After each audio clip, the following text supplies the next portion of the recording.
Hello guys, and welcome back to my channel. My name is Lucia and this is Lulu's Leaves.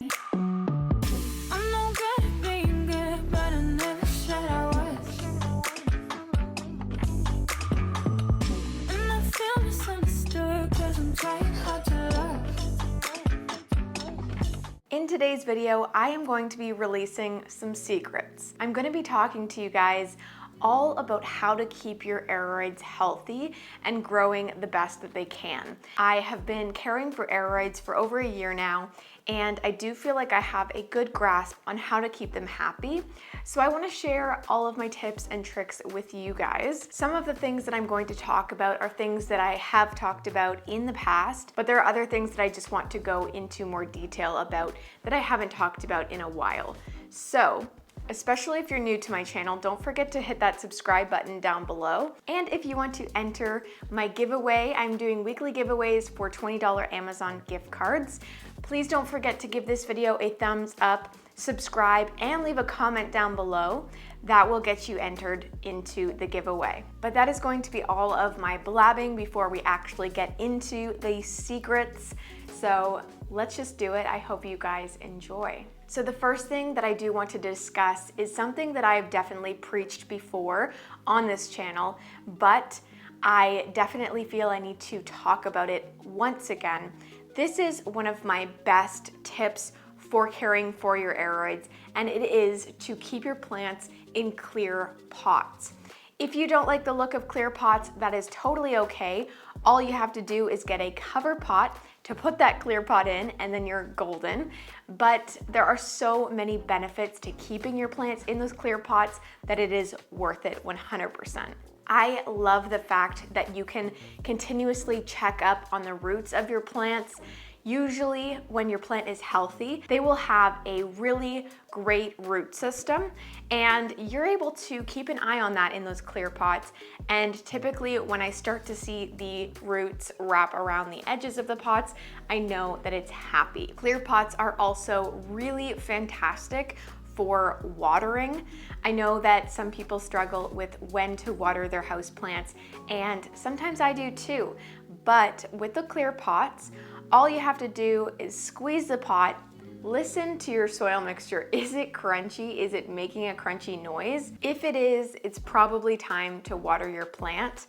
Also, you can check to see if there's any condensation on the side of the pot.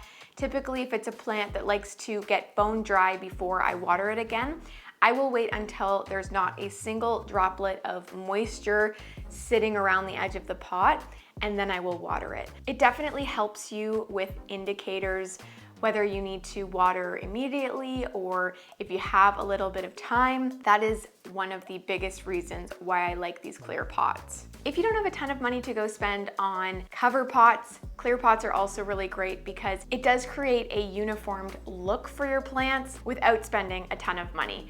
And it's also a better look, in my opinion, than black or green nursery pots. That is another great reason to get some clear pots. Sticking down at the roots, it is also really important for the health of your aroids to amend your soil so that your plant isn't just sitting in straight up potting mix, because that is really not a great growing medium for any tropical houseplants.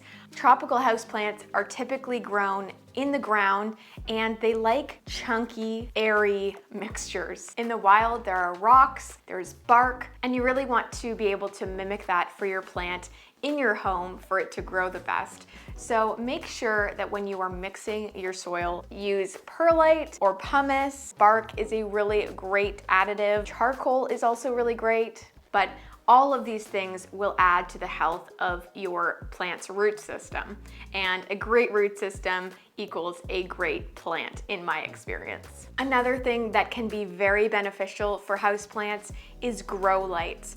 Because plants are typically grown in the wild, outdoors, and under only a little bit of tree cover, it's important that you give your plant enough light to survive.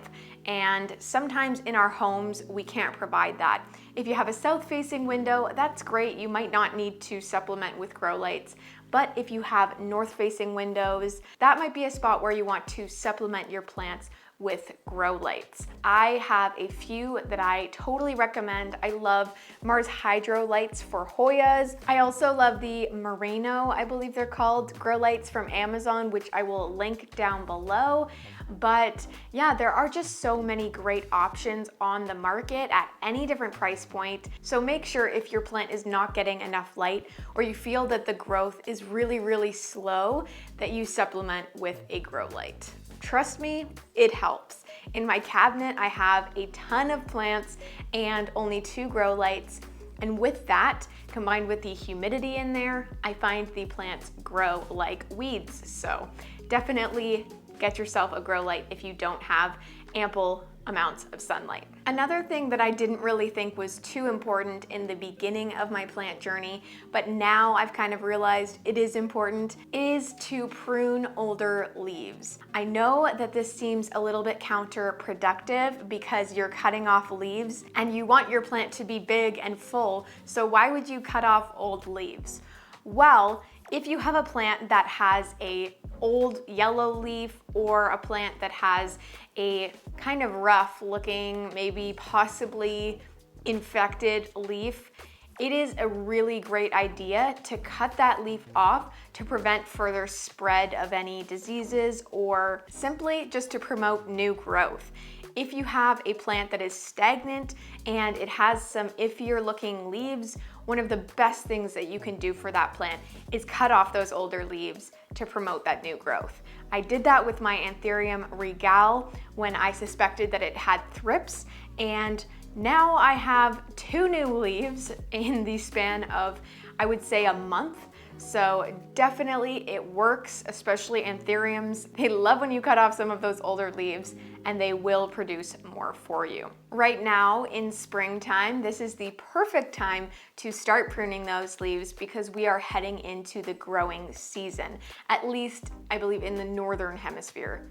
I think the southern hemisphere, it's turning into winter now, but up here it is definitely getting warmer, and now is the time that you want to prune your plants to start pushing out that new spring growth. And with that, you also want to make sure that you are fertilizing your plants regularly, because now is when you want to wake your plants up from their slumber. Don't overdo it. Don't over fertilize your plants because that will cause you trouble also. But if you're starting to see a little bit of new growth on some of your plants, maybe bump that up just a little bit from what you were doing in the winter. In my experience, watering is also really important when trying to get the best growth out of your houseplants. I find that if you let your plant go too long in between waterings and you let it dry out for a prolonged period of time, you definitely stunt the speed of the growth of your plant.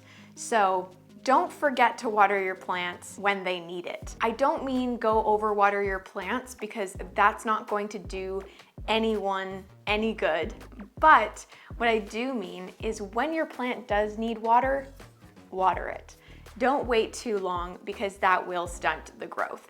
If you're on top of your watering when it needs water, it will continue to grow and it will grow really well. If you start to see them drooping, they're probably not super happy and it's time to water.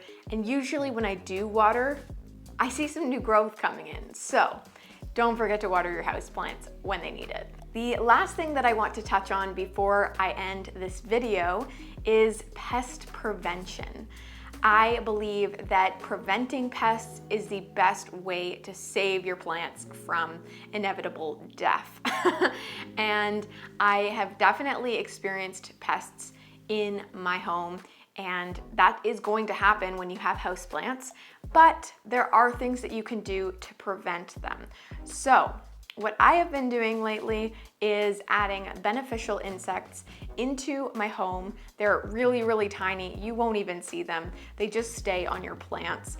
But they are one of the best ways that you can prevent pests on your plants without doing any work. I do want to mention that usually when you have beneficial insects, you're not really able to use any pesticides or insecticides, whatever you use, because that will kill the beneficial bugs as well. So if you are going to go the beneficial route, you also need to keep in mind that you're not going to be doing all the treatments. This is kind of an on its own preventative thing. And if you see pests and those beneficial bugs aren't doing their job, maybe then it's time for you to go in with something a little bit stronger. But the best way to prevent them, in my experience, is with these beneficial bugs. Pests cause problems with your plants. They create ugly leaves. They also can carry diseases for your plants. So it's really important to make sure that you are staying on top of that if you want your plants to look healthy long term. Again, with the pruning, if you have plants that have pest damage, it's a great idea to just chop them off to make your life easier, especially if there's the current infestation. The less leaves you have, the easier that is going to be to deal with. Hopefully you guys did learn a little bit from this video. I hope it wasn't too repetitive, but I did want to get some more information out there for you guys because I feel like in the last little bit, my plants have been doing really well, and I wanted to share my tips, tricks, and secrets with you guys. If you did enjoy this video, don't forget to give it a thumbs up and subscribe down below. Also, don't forget to enter the giveaway by doing all of those things and leaving a comment down below. But that's gonna be all for me today. Thank you guys so much for watching this video, and I'll see you guys next time. Bye!